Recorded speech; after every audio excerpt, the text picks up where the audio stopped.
a show about online entrepreneurs and the stories behind their profitable online courses. Discover new strategies you can take advantage of to grow your business. This is, of course, with your host, Sarah Collins. Today we have Nicole Bourn with us. She is an expert in helping women achieve their ideal weight. Nicole is a leader in the vegan community and a mom of 4.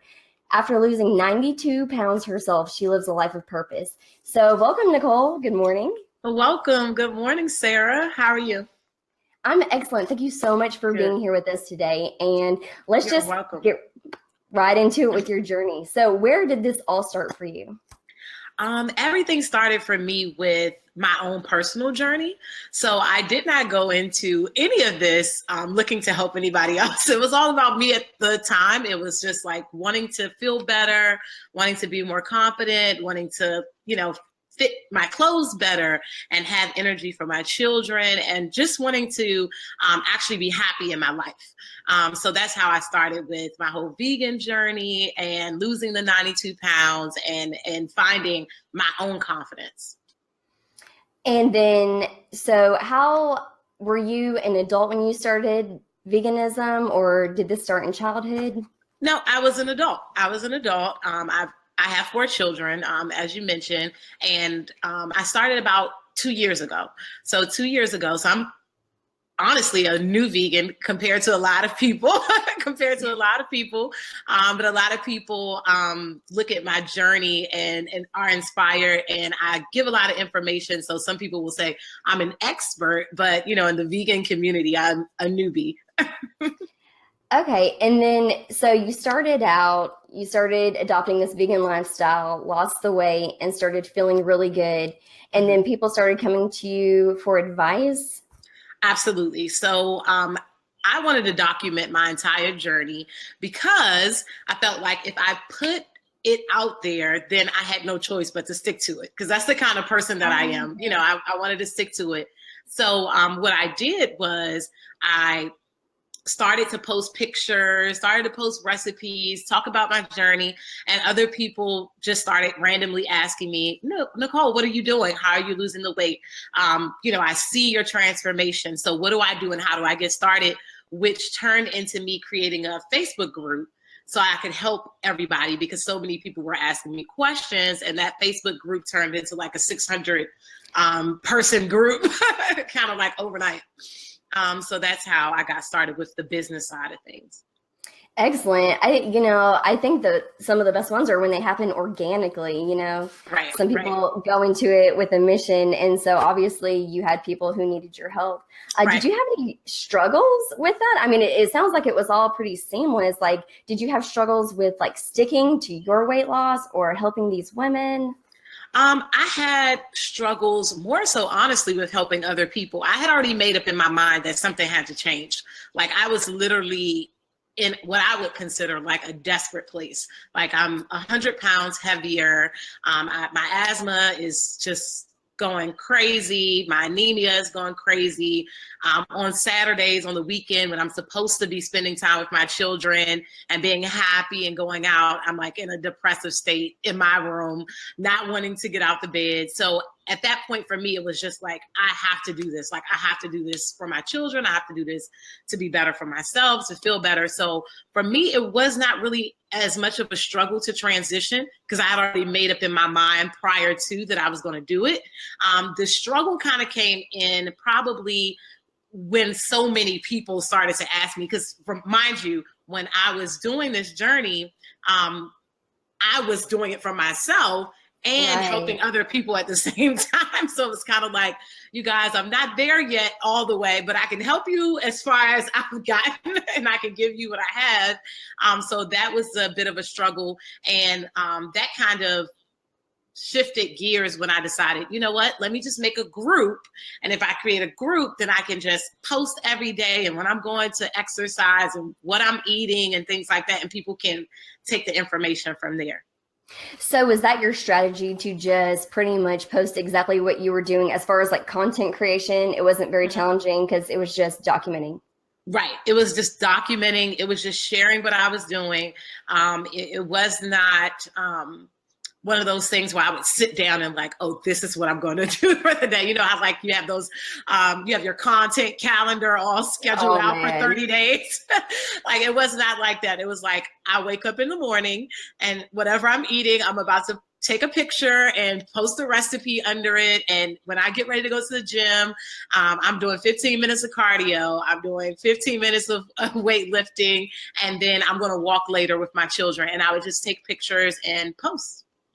Man, and I think people can really like smell authenticity. So, Right. you know, if you're Right. trying to like take something, so yeah, you could probably attribute that a lot to your success. Right. Absolutely. So where did it start transitioning from, I wouldn't say casual because it sounded like you were doing a ton of work, because I know how hard it is to even write a food journal, let alone tell everybody what your workouts are and your food. Right. So where did the transition start to happen from like doing all of this, just documenting, into transitioning into a business where you're actually like making products, pushing leads in, things like that?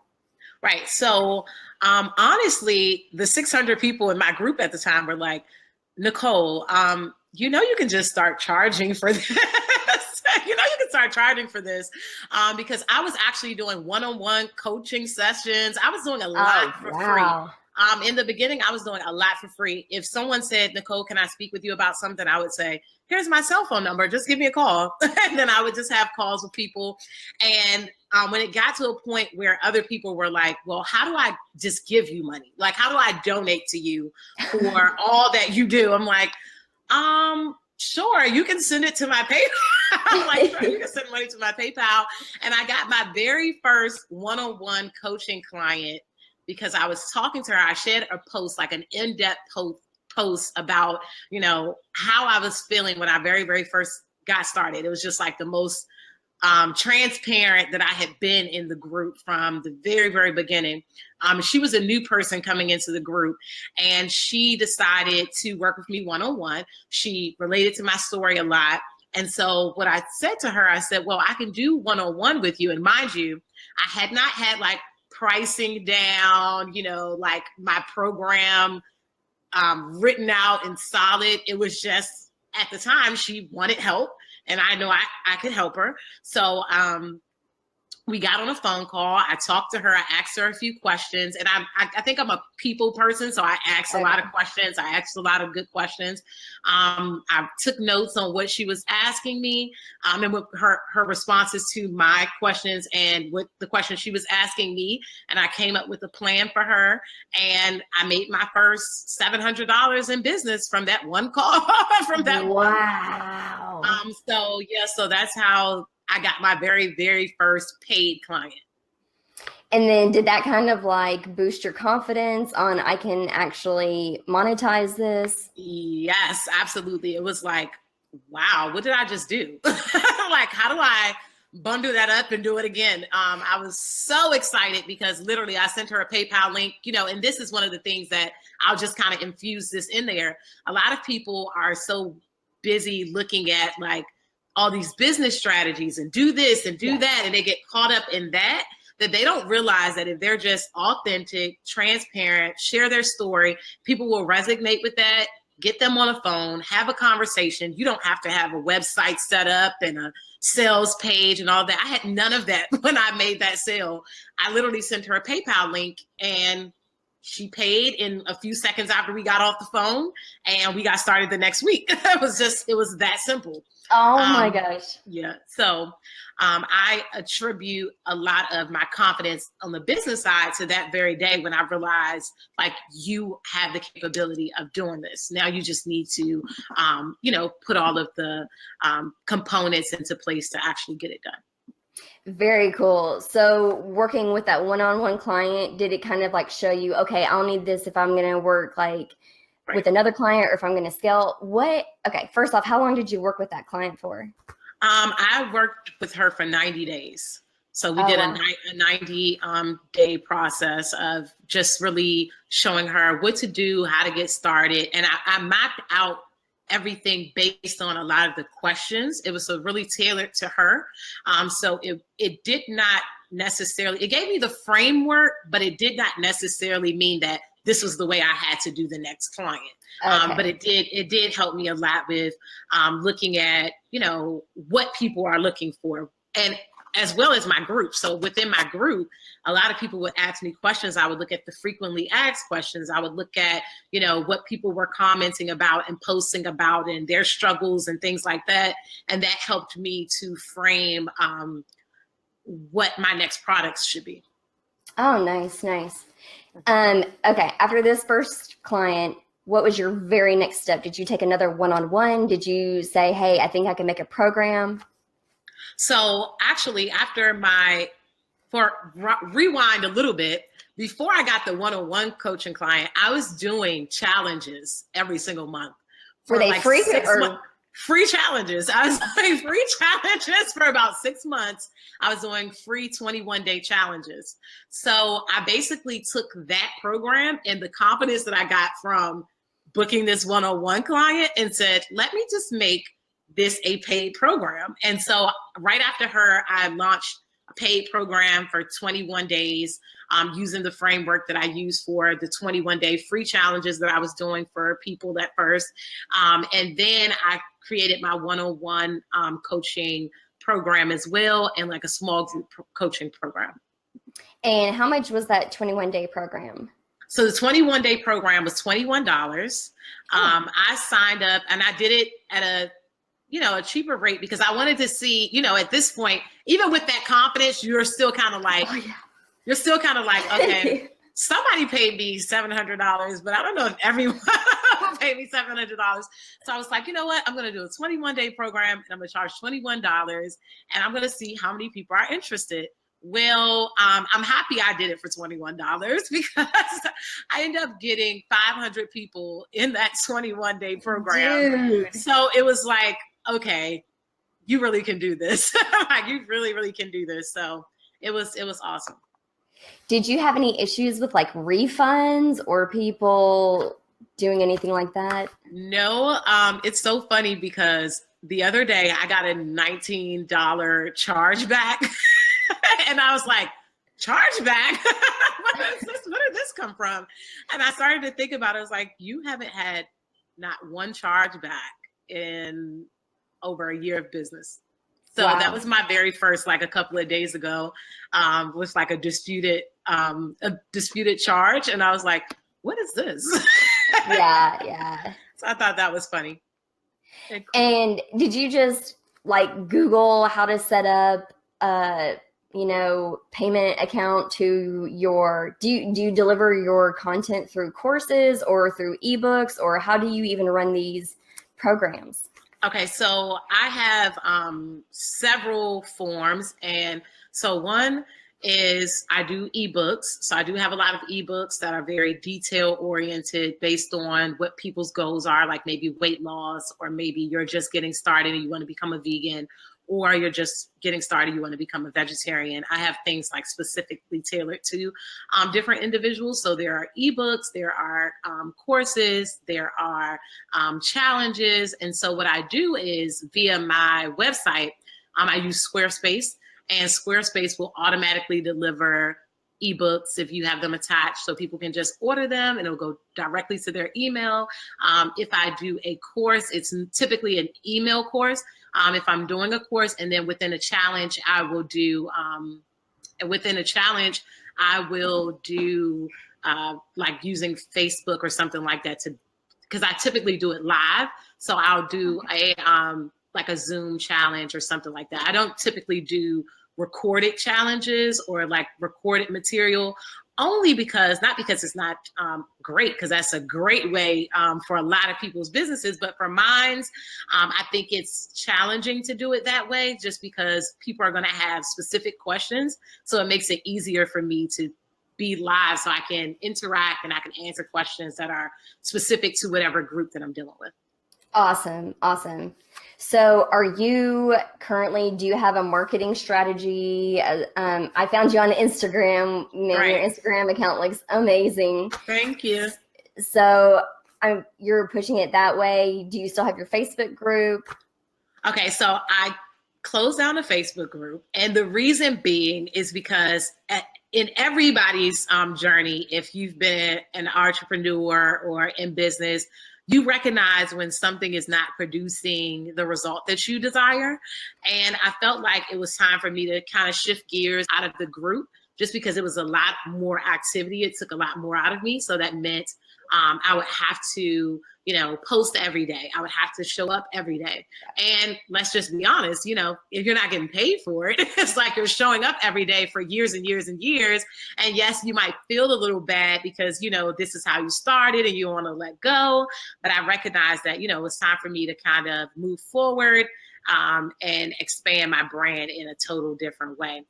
So I decided, I love Instagram. I just have a love for Instagram, period. Sure. That's like my favorite platform. So all of my basic strategy is really honestly Instagram. I build everything on Instagram.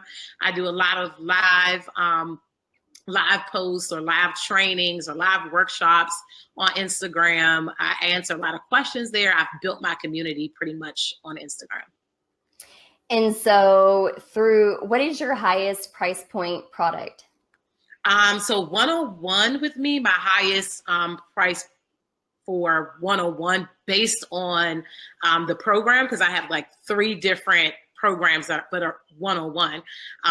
Depending on like the length of time and what you specifically need, it's $9.97. So that's my highest price. But then I have like a tier. Everything is tier based. So like I have something for the very beginner who wants to come in and say, I'm just getting started, Nicole. I really can't afford $997 to work with you, but I can't afford the $9.99 2-week meal plan. So I have something pretty much for everybody. I have something on every level for everybody. And then where do you plan to go moving forward? To scale, or are you just going to coast for now because things are going well? I plan on scaling. There are some things that I am working on outside of the realm of just Instagram. I'm working on a book. I have a amazing book that I'm trying to have complete by the beginning of the year. I am working on some new programs. I've partnered with some fitness trainers to do like full programs. So it's a lot more that's going to come. I'm just producing more products, more, basically I'm listening to my audience and I'm creating products and services based on what they've been sharing with me that they need. That's amazing. It sounds like you're doing it perfect, exactly how you should be. And so what does this mean for you and your family? This didn't even start with an entrepreneurial dream, but now, man, you quit your job. You have 4 kids that you don't have to like slave away. So how's life now? Life is amazing. I told you in the beginning, like, I don't mind being transparent. When I started, I was honestly, I had an amazing job, for my age and everything. A lot of people would be like, what you're leaving your government job? Are you crazy? Are you crazy? All of what you're doing. But I've witnessed my business literally in a year go from me kind of living paycheck to paycheck in my good government job to literally making 3 times the amount that I would make in a month from my job. And I knew that in order for me to continue the momentum, in order for me to build, the brand that I want to build, I needed the extra time anyway. I needed to take back my 8 hours that I devote there so that I can put it into my business. On top of that, being able to show up for your children. I mean, that's like the ultimate thing for me. Not just, being a mother when I can, but, on the days where they have trips and field trips. And I stood on the porch literally yesterday and I was on live and I was telling everybody, like, I'm standing on the porch in anticipation of my children getting home from school for the very first time in God knows how long. So that felt really good to just be able to stand there and say, hey, I'm making enough money to take care of my family, but I can actually show up and be there after school and do homework and have dinner prepared and things like that. So that felt amazing. Man, and So closing up, what advice would you give to new entrepreneurs or even seasoned health coaches that have been in the space for a while, that might do one-on-one coaching, that want to quit their job, they want to make it full-time, and they just might not know where to go? My advice for someone who is seasoned, and the reason I'm going to say this is because a lot of people I notice in the health aspect or health coaching or fitness coaching, what they do is they tend to, and I think we've all done this in our business at some point, we tend to try to go after everyone. Like we try to because we are like health coaches, we talk about like being a health coach, but if you can find something in particular that, you know, like just a smaller space that you can really, really hone in on. If it's that you can provide a 15-minute workout that is like no other, then like really, really focus on the 15-minute workout that's like no other. Because the fact that I can teach in any area of health doesn't necessarily mean that I'm needed in every area. But when you're looking at it from the outside looking in, because I only teach on being a vegan, a lot of people are attracted whether they want to be a vegan or not, because they look at it like, wow, you are in this one particular area. These are things that I don't really know about. So I look to you as the expert to teach me. And one of the other things, like we talked about being transparent, you know, make sure you're being transparent. Make sure you're living the things that you're sharing. Because if you're living the things that you're sharing, people will automatically be attracted to it. They will automatically, like you don't even have to put in a whole lot of strategy and a whole lot of marketing. If you just post about your everyday life and you just share from a real place.